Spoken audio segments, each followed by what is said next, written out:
সুপ্রিয় শিক্ষার্থী, কেমন আছো তোমরা? নিশ্চয় ভালো আছো। আমি নুরুল ইসলাম শিকদার, প্রভাষক অর্থনীতি, রাজবাড়ী কলেজ, মির্জাপুর, টাঙ্গাইল।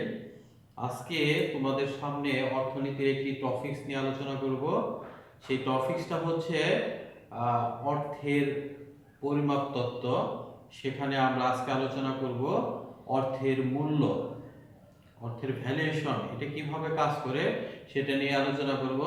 তো সুপ্রিয় শিক্ষার্থী, আমরা স্ক্রিনের দিকে তাকাই প্লিজ।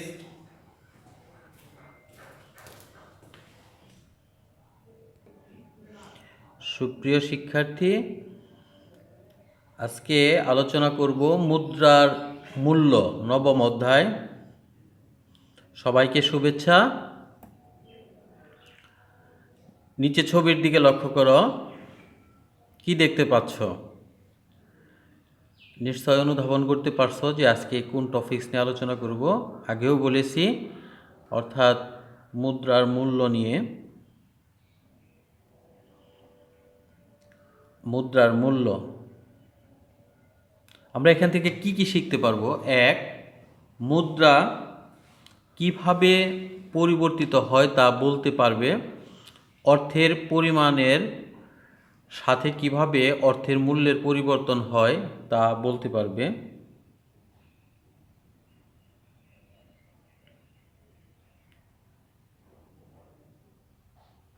অর্থের মূল্য, ভ্যালু অফ মানি, আমরা সংজ্ঞাটা আগে জেনে নেই প্লিজ। অর্থের মূল্য বলতে অর্থের ক্রয় ক্ষমতাকে বোঝায়। অর্থের নিজস্ব মূল্য না থাকলেও এর মাধ্যমে দ্রব্য ও সেবাকর্মের দাম প্রকাশ করা হয়। অতএব বলা যায়, একটি নির্দিষ্ট পরিমাণ অর্থ দ্বারা যে পরিমাণ দ্রব্য ও সেবাকর্ম ক্রয় করা যায় তাকেই অর্থের মূল্য বলে।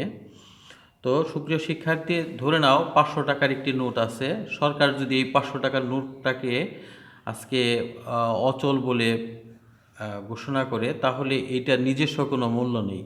কিন্তু এটা যখন সরকার দ্বারা, আইন দ্বারা স্বীকৃত বা সিদ্ধ, তখনই এটার মূল্য আছে। এজন্য বলা হয় যে অর্থের মূল্য বলতে অর্থের ক্রয় ক্ষমতাকে বোঝায়। যদিও এর কোনো নিজস্ব মূল্য নাই, তারপরেও এটা দ্বারা যখন সরকার যখন এটাকে বৈধতা দেয়, তখন এর মাধ্যমে যতটুকু সেবা ও দ্রব্য কেনা যায় তাই হচ্ছে অর্থের মূল্য। তো সুপ্রিয় শিক্ষার্থী, প্রামাণ্য সংজ্ঞা হিসাবে আমরা অধ্যাপক এল হ্যানসেনের মতে অর্থ যা ক্রয় করে তাই হচ্ছে অর্থের মূল্য। হ্যাঁ, ডি.এইচ. রবার্টসন বলেন যে এক একক অর্থের বিনিময়ে সাধারণভাবে যে পরিমাণ দ্রব্য ও সেবা ক্রয় করা যায় তাকে সেই দ্রব্যের মূল্য বলা হয়। সুপ্রিয় শিক্ষার্থী, the value of money means amount of thing in general which will be given in exchange for a unit money. অর্থাৎ এটা হলো তোমার প্রামাণ্য সংজ্ঞা। তোমরা এটা বইও দেখবা আছে, তো ভালোভাবে মুখস্থ করে ফেলবা। কারণ হলো কি, এই সংজ্ঞাগুলা যদি তুমি ভালোভাবে জানো তাহলে পরীক্ষায় ক এবং খ নাম্বারের প্রশ্নের উত্তর দিতে তোমাদের সহজ হবে। তো সুপ্রিয় শিক্ষার্থী, এরপরে দেখো, আমরা সূত্রটা আমরা যদি দেখাই, সূত্রটা কিভাবে আসে আমরা এখানে দেখো, তোমরা একটু লক্ষ্য করো। এখানে ভিএম মানে ভ্যালু অফ মানি, সূত্রটা হচ্ছে ইকুয়াল 1/p। পি হচ্ছে তোমার প্রাইস লেভেল, আর ভিএম হচ্ছে তোমার ভ্যালু অফ মানি, অর্থের মূল্য, আর পি হচ্ছে তোমার প্রাইস লেভেল মানে মূল্যটা কি আছে আর কি। দেখো এখানে কি নির্দেশ করছে, যে এখানে হচ্ছে বিএম হচ্ছে ভ্যালু অফ মানি আর পি হচ্ছে তোমার প্রাইস লেভেল। এখানে দাম স্তর পি বাড়লে অর্থের মূল্য বিএম হ্রাস পায়। অর্থাৎ যদি তোমার বাজারে কোনো দ্রব্যের দামটা বাড়ে, তাহলে অর্থের নিজস্ব মূল্যটা হ্রাস পায়। এই বিষয়টা এখানে বোঝানো হয়েছে। এর পরবর্তীতে দেখো,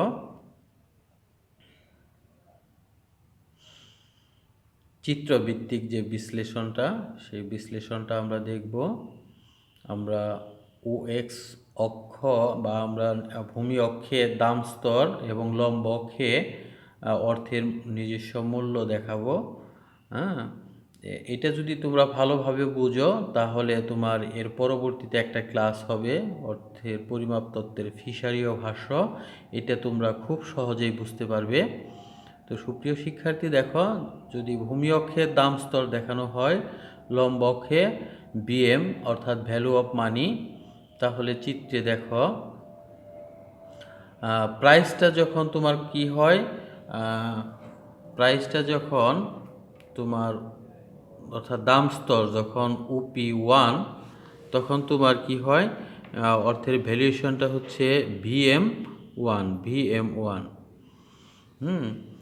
দেখো, OP1 থেকে বৃদ্ধি পেয়ে যদি দাম স্তর OP2 হয়, হ্যাঁ, যদি OP1 থেকে OP2 হয়ে যায় তাহলে তোমার অর্থের নিজস্ব মূল্য কমে VM1 থেকে VM2 হয়ে যায়।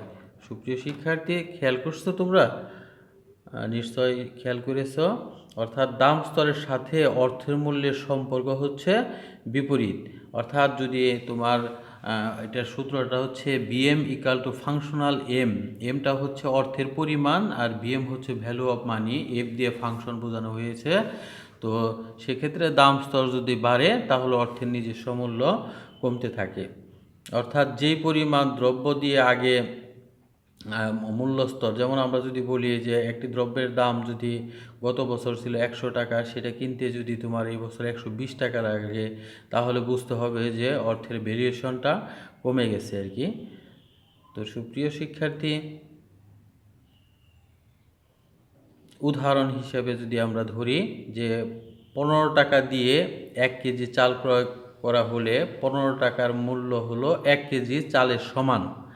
অর্থাৎ 1 টাকা সমান 1/15 কেজি চাল।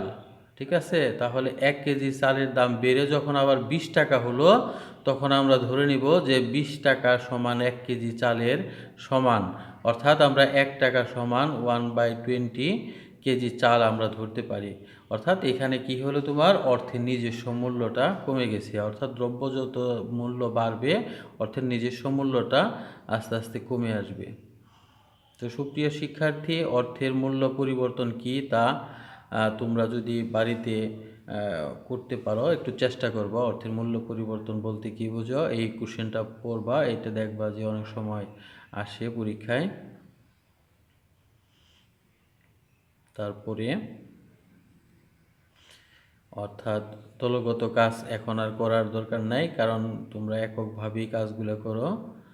আমরা এখানে